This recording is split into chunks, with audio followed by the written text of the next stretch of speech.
Aleluia, glórias a Deus.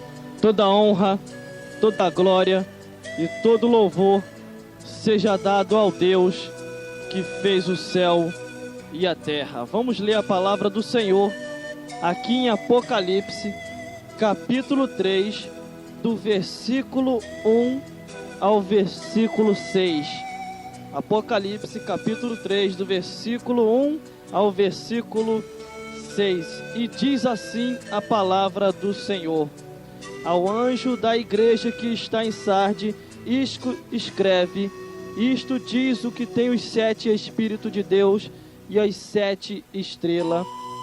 Eu sei as tuas obras, que tem nome de que vive, mas está morto.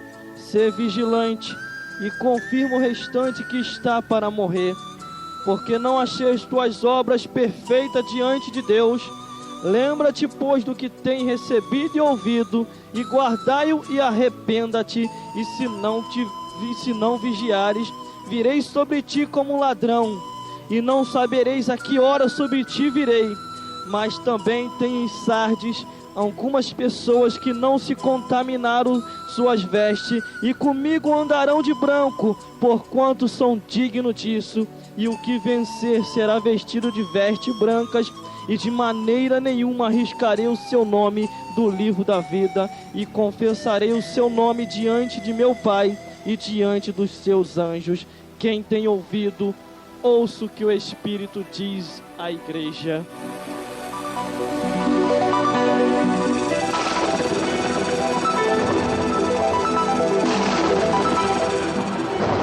Glórias ao Altíssimo. Toda honra, toda glória e todo louvor seja dado ao Deus que fez o céu e a terra. O tema da mensagem de hoje é: Igreja de Sardes, lembra-te. Aleluia, glórias a Deus. Eu entendo que Deus, quando quer assim advertir o homem e a mulher, Ele faz lembrar a esta tal pessoa quem ela é, de onde ela veio e o que ela pode ser daí para frente. Primeiramente, Deus traz a lembrança de tudo aquilo aos quais que para você não tem esperança mais, mas para Deus há esperança. Eu entendo que esta carta que foi revelada a João, que João escrevesse e direcionasse à igreja de Sardes, era para que ela viesse a lembrar que era Deus que estava no controle de todas as coisas, que era Deus que estava na visão e vendo tudo.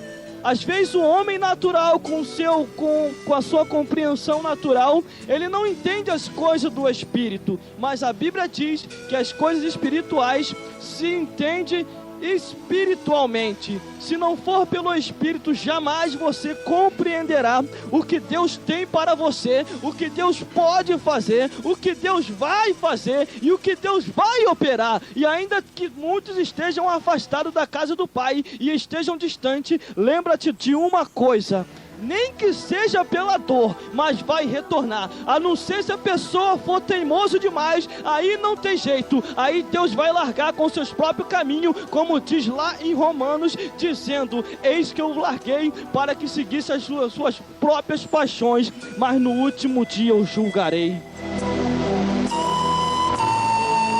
Há determinado tipo de pessoas que enquanto está em vida ainda tem salvação, mas há outras por aí que já não tem mais salvação.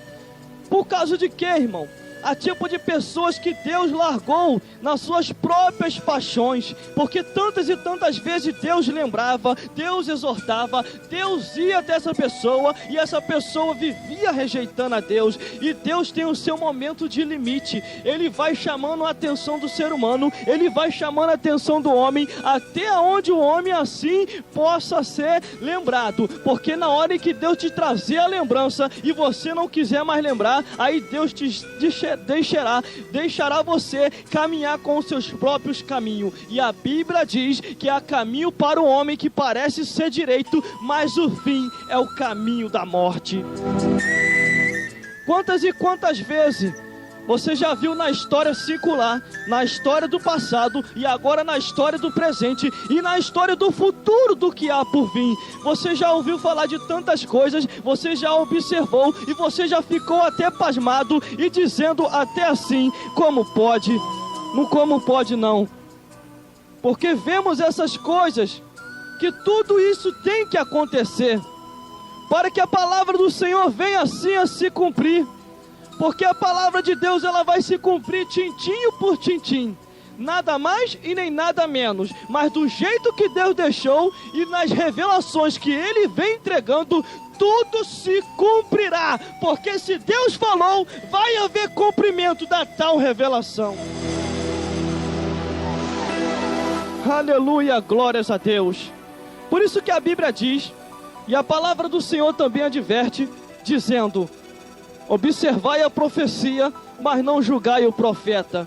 Entendemos muitas das vezes que às vezes a pessoa detona o profeta e não examina a profecia. Eu entendo que quando Isaías foi chamado e Deus falou para ele assim, vai até o rei Ezequias e entrega para ele o determinado recado. Então somente Isaías foi lá e entregou o recado para o rei. Irmão, é uma coisa interessante.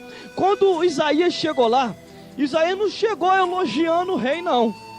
Ele não chegou elogiando o rei Ezequias. Ele não chegou falando palavras que viesse a agradar. Pode ser rico, pode ser o que for, mas na hora que Deus entrega para o profeta para entregar, o profeta não está nem aí se vai perder até a posição de postura eclesiástica na sua igreja. Mas se Deus entregou para ele o recado, para entregar para determinada pessoa, ele entrega o recado do jeito que Deus deu para ele.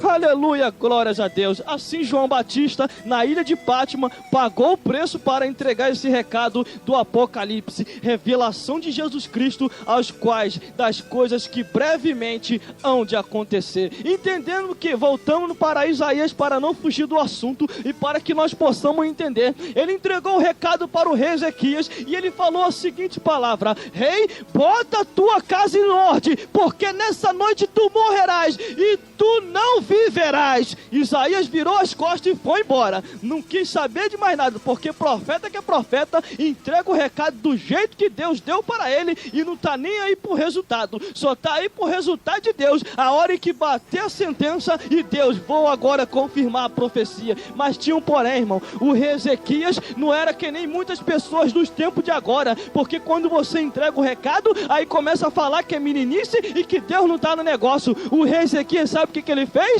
Ele não julgou o profeta e examinou a profecia. Então somente, irmão, ele também colocou a sua casa logo em ordem. E sabe o que aconteceu mais? Ele foi orar a Deus. Ele falou: Senhor, o Senhor sabe que eu fui fiel a você, eu seguia os teus mandamentos, eu temia o teu nome. Por favor, Senhor, acrescenta um pouco mais o meu dia de vida. E Ezequias chorou ali amargamente e chorou profundamente, orando ao Senhor. Sabe o que aconteceu? É o que eu vou falar agora para você. O que muitas pessoas não aceitam é o que eu vou falar agora. A oração de Ezequias subiu aos céus, e após subir aos céus, é o que eu digo para você, eu vou falar aqui agora. Desceu do céu para cá, e foi o recado para Isaías, e ele voltou e retornou, entregando o recado para o rei. Aleluia, glória a Deus. Foi lá e entregou o recado do jeito que Deus mandou.